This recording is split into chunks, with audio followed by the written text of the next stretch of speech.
Two 6-foot-tall empty chairs, displayed on either side of the border, represent loss from overdoses. So what we wanted to do is take the empty chair, which is a symbol that different groups, both in the U.S. and Mexico, have used to symbolize the missing loved ones, precisely on these days. One sits at Waterfront Park in San Diego, and the other at the Monumental Arc in Tijuana.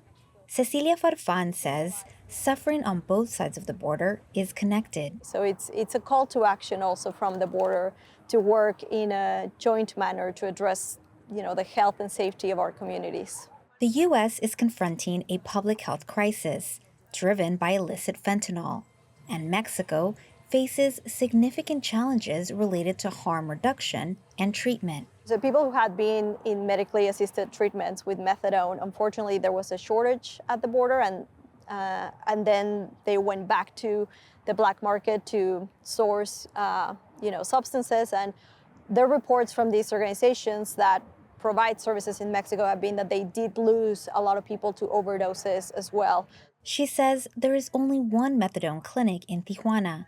In the U.S., the overdose reversal drug naloxone is available without a prescription. In Mexico, it's strictly controlled. The problem is in Mexico, naloxone is not legal. So you've got people, and so many families cross borders daily, right, to come to work, or they have a family in Mexico, they go on the weekends. And so it's really tragic that in Mexico they don't have naloxone. And so part of our work is to try to solve that. In San Diego County, 2023 data from the Public Health Services Department shows that about 7 out of 10 overdose deaths were opioid-related. In Mexico, the scale of consumption and deaths is clouded by a lack of data and testing.